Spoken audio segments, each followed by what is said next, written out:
Face of America, hear our call. United we stand, together we'll rise tall. From the mountains to the shining sea, history's heartbeat, proud and free.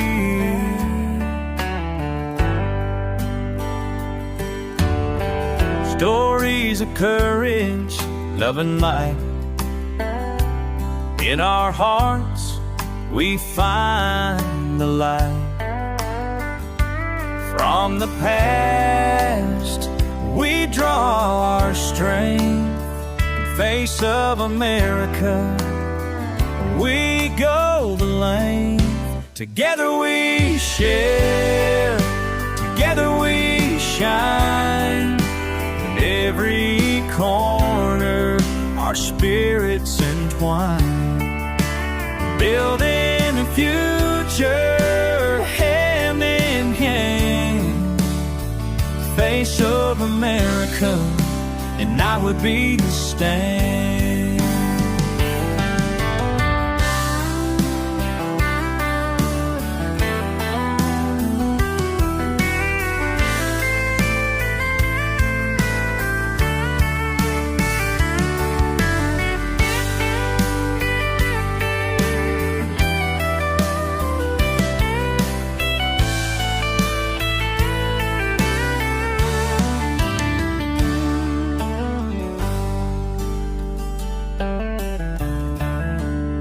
Together we shine, together we shine. In every quarter life, spirits entwine, loving a future hand in hand. Face of Uncle America, united we stand. Together we share, together we shine. In every cornerstone, hey, many men bring that and we stand.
The Stanford Prison Experiment. According to Wikipedia, quote, "The Stanford Prison Experiment was a psychological experiment conducted in August 1971. It was a 2-week simulation of a prison environment that examined the effects of situational variables on participants' reactions and behaviors." Stanford University psychology professor Philip Zimbardo led the research team who administered the study. Participants were recruited from the local community with an ad in the newspaper offering $15 a day to male students who wanted to participate in a, quote, "psychological study of prison life," end quote. Volunteers were chosen after assessments of psychological stability and then randomly assigned to being prisoners or prison guards. Critics have questioned the validity of these methods. Those volunteers selected to be guards were given uniforms specifically to de-individuate them, and they were instructed to prevent prisoners from escaping. The experiment officially started when prisoners were arrested by real Palo Alto police. After the following 5 days, psychological abuse of the prisoners by the guards became increasingly brutal. After psychologist Christina Mashlak visited to evaluate the conditions, she was upset to see how study participants were behaving, and she confronted Zimbardo. He ended the experiment on the 6th day. SPE has been referenced and critiqued as an example of an unethical psychology experiment, and the harm inflicted on the participants in this and other experiments in the post-World War II era prompted American universities to improve their ethical requirements and institutional review for human subject experiments in order to prevent them from being similarly harmed. Other researchers have found it difficult to reproduce the study, especially given those constraints. Critics have described the study as unscientific and fraudulent.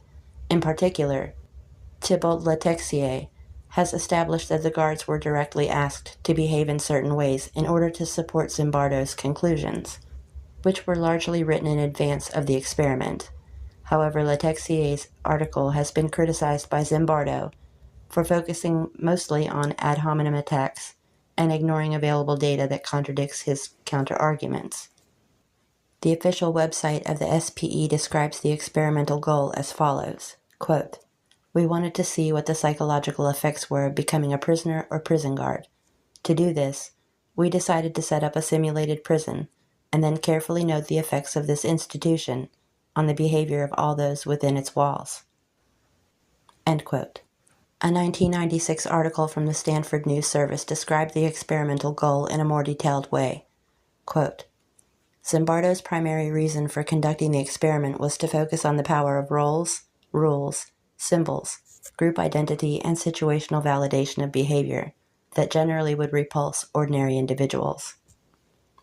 Quote, "I had been conducting research for some years on de-individuation, vandalism, and dehumanization that illustrate the ease with which ordinary people could be led to engage in antisocial acts by putting them in situations where they felt anonymous, or they could perceive of other ways that made them less than human, as enemies or objects," end quote. Zimbardo told the Toronto Symposium in the summer of 1996. The study was funded by the U.S. Office of Naval Research to understand antisocial behavior, and the United States Navy and the United States Marine Corps wanted to investigate conflict between military guards and prisoners. Criticism of the SPE has continued long after the experiment ended. Many researchers have critiqued Philip Zimbardo's Stanford Prison Experiment for its methodology, whether it meets the criteria to be a scientific experiment, and whether the guard orientation created a demand bias.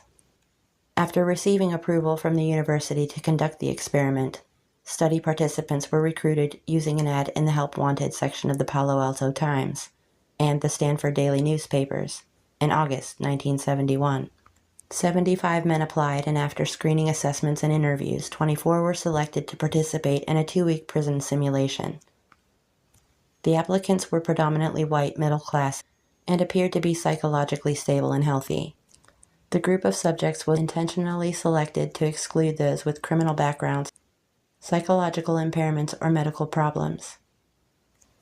In 2008, Thomas Carnahan and Sam McFarland argued that those who applied to participate in the SPE already had traits associated with abusiveness. Aggression, right-wing authoritarianism, Machiavellianism, social dominance orientation, and narcissism would be high on those volunteered for a prison experiment. Further, low dispositional empathy and altruism would also be indicators of someone who would volunteer. On a random basis, half of the subjects were assigned to role of guard, 9 plus 3 potential substitutes, and half were assigned to the role of prisoner, also 9 plus 3 potential substitutes. They agreed to participate for a 7 to 14-day period for $15 per day, roughly equivalent to $108 in 2020. The day before the experiment began, small mock prison cells were set up to hold 3 prisoners each. There was a small corridor for the prison yard, a closet for a solitary confinement, and a bigger room across from the prisoners for the guards and warden. The experiment was conducted in a 35-foot section of the basement of Jordan Hall, Stanford's psychology building. The prison had 2 fabricated walls, one at the entrance and one at the cell wall to block observation. Each cell, 17 by 10 foot, was unlit and was intended to house 3 prisoners and a cot, with mattress, sheet, and pillow for each prisoner. Prisoners were confined and were to stay in their cells and yard all day and night until the study was finished. In contrast, the guards were to stay in a different environment, separate from the prisoners. The guards were given access to special areas for rest and relaxation, were told to work in teams of 3 for 4 8-hour shifts, and were not required to stay on site after their shift. Zimbardo took on the role of the superintendent, and an undergraduate research assistant, David Jaffe, took on the role of warden. Digitized recordings available on the official SPE website were widely discussed in 2017, particularly one where Warden David Jaffe tried to influence the behavior of one of the guards by encouraging him to participate more and be more tough for the benefit of the experiment. The researchers held an orientation session for the guards the day before the experiment began, during which the guards were instructed not to harm the prisoners physically or withhold food or drink, but to maintain law and order. The researchers provided the guards with wooden batons to establish their status, the individuated clothing, similar to that of an actual prison guard, khaki shirt and pants from a local military supply store, and mirrored sunglasses to prevent eye contact and create anonymity. Based on recordings from the experiment, guards were instructed by the researchers to refer to prisoners by number rather than by name. This, according to Zimbardo, was intended to diminish the prisoners' individuality. With no control, prisoners learned they had little effect on what happened to them, ultimately causing them to stop responding and give up. Zimbardo has explained that guard orientations in the prison system instructed the guards to exert power over the prisoners. Further, Zimbardo asserts that his fellow research implicitly instructed the guards not to physically inflict harm on the prisoners, but at the same time make the prisoners feel that they were in an actual prison. Quote, asking a person role-playing a guard in a prison simulation to be firm and in the action is mild compared to the pressure exerted by actual wardens and superior officers in real-life prison and military settings, where guards failing to participate fully can face disciplinary hearings, demotion, or dismissal. End quote. The study was criticized in 2012 for demand characteristics by psychologist Peter Gray, who argued that participants in psychological experiments are more likely to do what they believe the researchers want them to do, and specifically in the case of SPE, quote, to act out their stereotyped views of what prisoners and guards do, end quote. In 1975, Ali Vanuazizi and Siamak Movahedi argued that the behavior of the participants in the SPE was a result of demand characteristics and not the prison environment, that there is no single definition of prisoner behavior, and that participants were simply acting in the role in which they had been cast. In 2013, Peter Gray, researcher, textbook writer, and editor, stipulated demand characteristics, participants guessing which behavior researchers want, influenced the SPE significantly. Guards' behaviors were implicitly condoned as neither Zimbardo nor his research assistants intervened. They argued that Zimbardo did not, quote, like to party, end quote, and conducted his experiment to explore how situations influence behaviors, but rather, he wanted to demonstrate that prison guards are already abusive and prisoners are already submissive. In 2018, Thibault Letexier, a French researcher, in his book, The History of a Lie, questions the scientific validity and merit of the SPE. He further discussed his critiques in an article published by the APA in 2019. Letexier asserts his arguments using testimonies of those participants who were assigned as guards. In his opinion, the sadism and submission displayed in the SPE was directly caused by Zimbardo's instructions to the guards, and the guards' desire to please the researchers. In particular, he has established that the guards were directly asked to behave in certain ways in order to support Zimbardo's conclusions, which were largely written in advance of the experiment.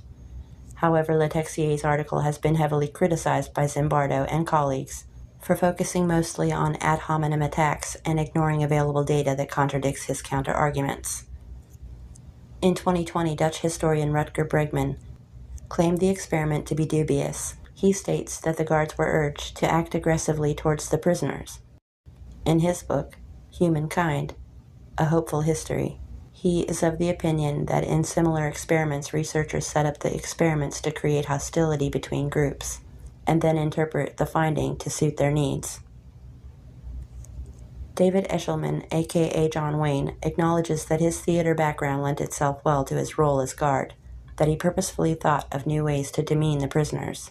On one shift, Eshelman instructed the prisoners to simulate sodomy. Zimbardo has responded to this argument by stating that the other guards acted similarly or engaged with Eshelman in the treatment of prisoners. While it is possible that one guard adopted his behavior from a movie Eshelman identified with the warden in Coal Hand Luke, others did not, and more importantly, guards on a different shift than Eshelman exacted similar acts of emotional and mental brutality. Zimbardo further argues that the behaviors of the participant guards were not unlike those of real-world prisoner atrocities or the actions taken by American soldiers in the Abu Ghraib prison. Most of the guards have stated since the SPE that they were intentionally acting. The Stanford Prison Experiment BBC Prison Study has pointed to the importance of leadership of the form displayed by Zimbardo when briefing guards in the Stanford experiment in the emergence of tyranny. One positive result of the study is that it has altered the way U.S. prisons are run. For example, juveniles accused of federal crime are no longer housed before trial with adult prisoners due to the risk of violence against them. Zimbardo submitted a statement to the 1971 U.S. House Committee on the Judiciary about the experiment's findings. When acts of prisoner torture and abuse at the Abu Ghraib prison in Iraq were publicized in March 2004, Zimbardo was struck by the similarity with his own experiment. He was dismayed by official military and government representatives shifting the blame for the torture and abuses in the Abu Ghraib American military prison onto, quote, a few bad apples, end quote, rather than acknowledging the possibly systemic problems of a formally established military incarceration system. Zimbardo was then quoted saying, quote, I argue that we all have the capacity for love and evil, to be Mother Teresa, to be Hitler or Saddam Hussein. It's the situation that brings that out, end quote. Eventually, Zimbardo became involved with the defense team of the lawyers representing one of the Abu Ghraib prison guards, Staff Sergeant Ivan Chip Frederick. Zimbardo was granted full access to all investigation and background reports, and he testified as an expert witness in Frederick's court-martial. The trial resulted in an 8-year prison sentence for Frederick in 2004. Zimbardo drew from his participation in the Frederick case to write his book, The Lucifer Effect, Understanding How Good People Turn Evil, which deals with the similarities between his own Stanford prison experiment and the Abu Ghraib abuses.